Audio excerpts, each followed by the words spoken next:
welcome back to Javi and Eli Travels. Today's video is super exciting as we are building one of our favorite features of this RV, a custom-made slide-out sleeper sofa. For this particular RV, our customer could not find a sofa with the specifications she needed since there was two main things we were looking for. One, it had to have space underneath to store the water tank, and two, it had to be a sleeper sofa. Those of you who have replaced an RV sofa know the struggle when trying to find one that fits to perfection in a small space. We gave our customer the option of buying a cheap sofa from Facebook Marketplace or IKEA, and we would make adjustments to it, but she preferred for us to have it built up completely customized to her space because the ones that we saw were not of the best quality, and since she was looking for something longer lasting and specific to what she needed, it was best for us to build it up for her. The first thing that we did, as always, was to take all of the measurements, and then we framed all of the sofa structures using 2x2s. The whole idea of this sofa is to allow her to have a sleeper sofa that also gives her storage capacity to hold the water tank. For this, we came up with the idea of building it so she could lift it up and access the storage space under it, and also so that it would slide out and be used as a bed. This is also a wider sofa than the regular size, so that during the day it can be used as a day bed as well. So pretty much at the end she had the option of using it as a day bed, of using it as a twin size bed, and also she will have additional storage space under it. As I mentioned on our last video, whenever you guys are building anything inside of an RV, use a square instead of a leveler so your build will look straight and be straight. As you can see, Javi is using the square at all times during the build. If you haven't seen the last video, we built an amazing storage cabinet for the fridge with an extended pantry space. We have left the link in the description below so that you can go and check it out. It's amazing and it turned out great.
And now you may be wondering what the heck are these people doing with all of those pieces of 2x2s and the framing and going back and forth.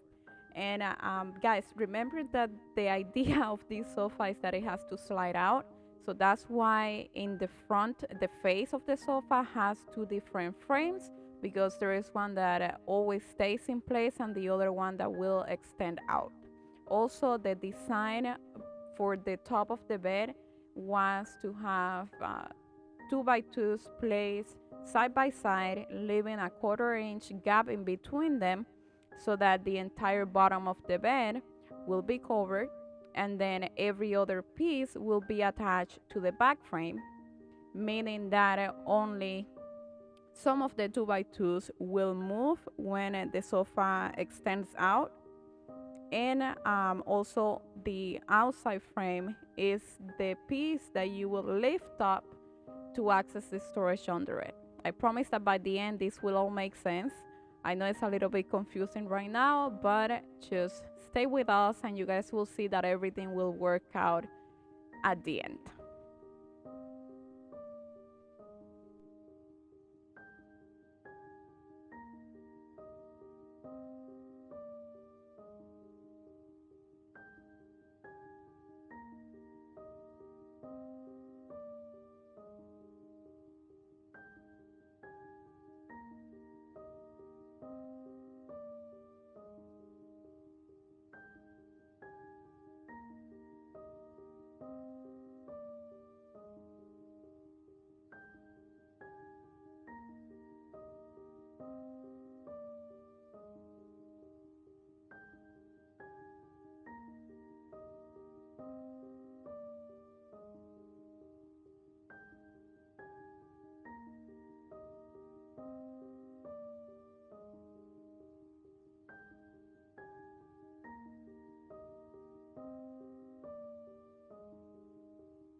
As you can see here, we were ready to start testing it.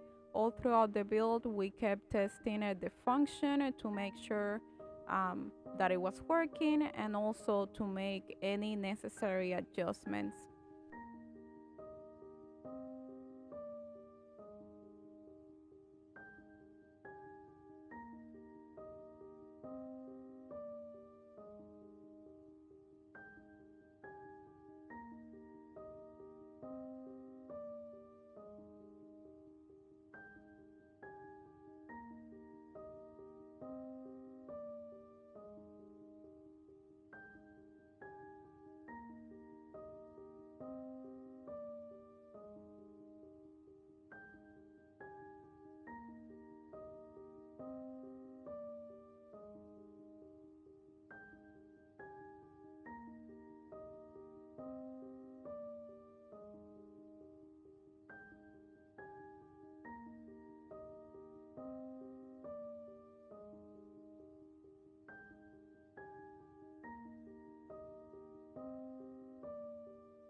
Here we were having some issues pulling the sofa forward because there was too much friction going on in between the pieces of 2x2s. We fixed that by sanding a little bit and also giving more space in between each of the 2x2s. And then later on, we decided to call our customer in to show her how the build was progressing. And we went over some of the details of the design that we had in mind. She was great all throughout the build. She trusted us to make changes, but still we wanted to have all of this run by her to see if that was something that she would actually enjoy. You know, we didn't want to make any changes unless she was informed and she gave us the green light. As I have mentioned to you guys before, we like to keep our customers on the loop, and we also like them to be involved with the entire process.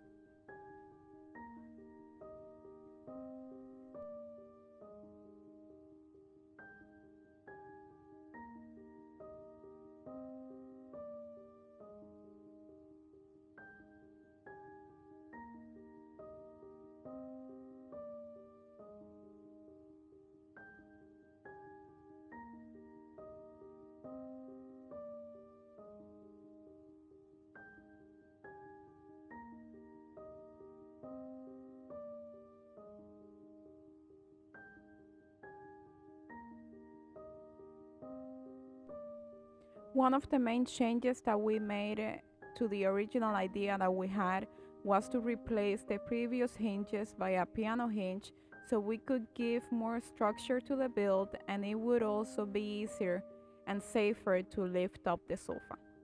We used, however, the old hinges as spacers and ended up using a piece of 1/4 inch plywood that we had laying around also as a spacer between the 2x2s. From there, it was just a matter of cutting up a bunch of 2x2s, sanding them, and putting them in place.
Once done with all of the 2x2s, we then tried it one more time to make sure that it was working fine, and sure it was.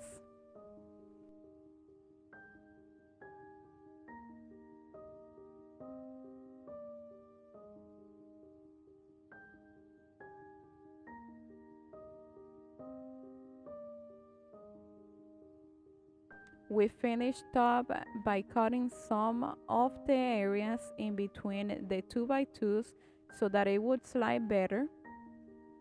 And after that, Javi then put all of the screws in the piano hinge.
We then cleaned up all of the area with our trusty MILWAUKEE vacuum, which I cannot live without it.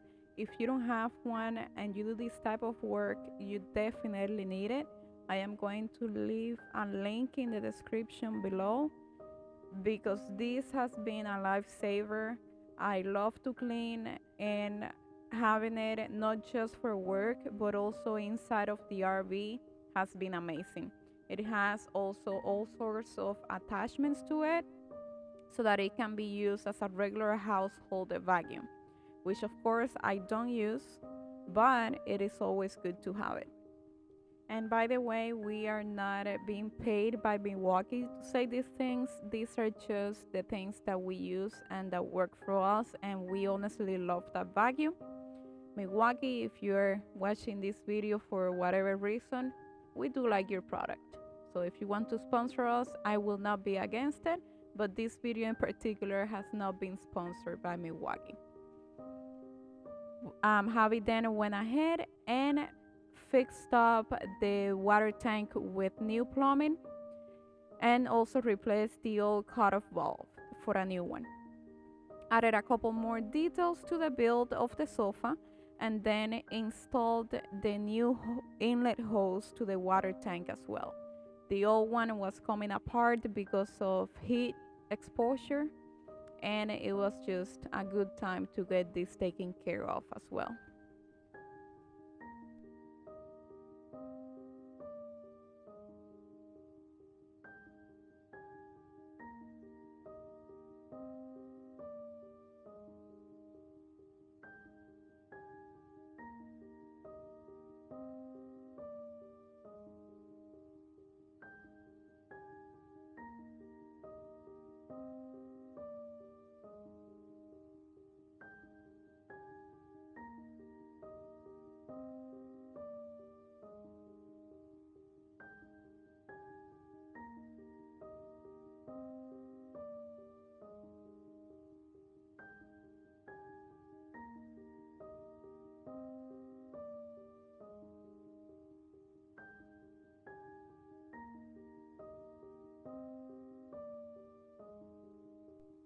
Back on the storage space, we then placed a piece of plywood to separate the water tank from the side storage, and we also covered the water tank with plywood to use this area as additional space as well.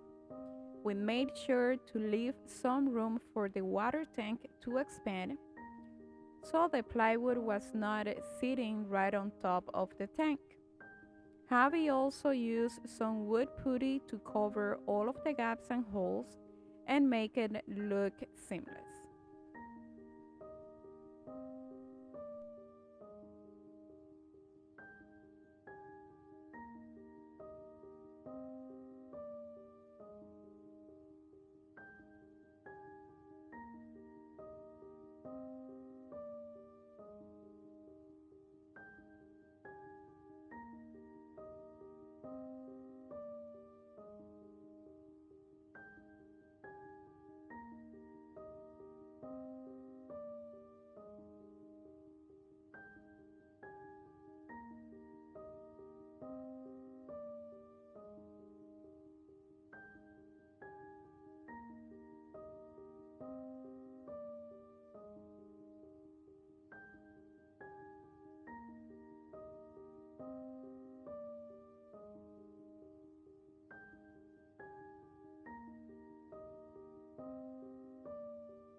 The very last thing we did was to create an access for the water close-off valve.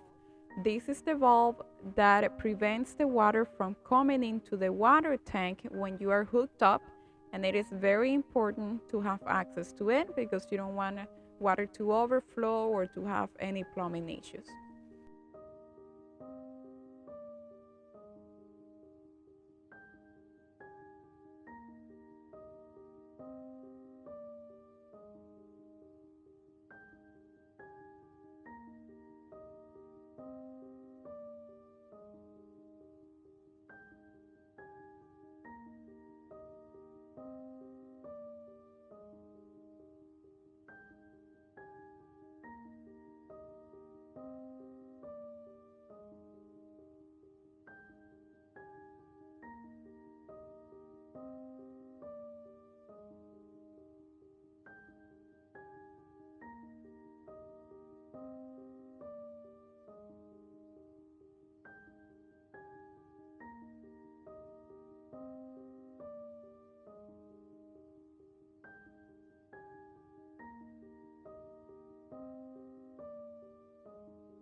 And this is it for today's video, guys. Thank you so much for being here and watching our content.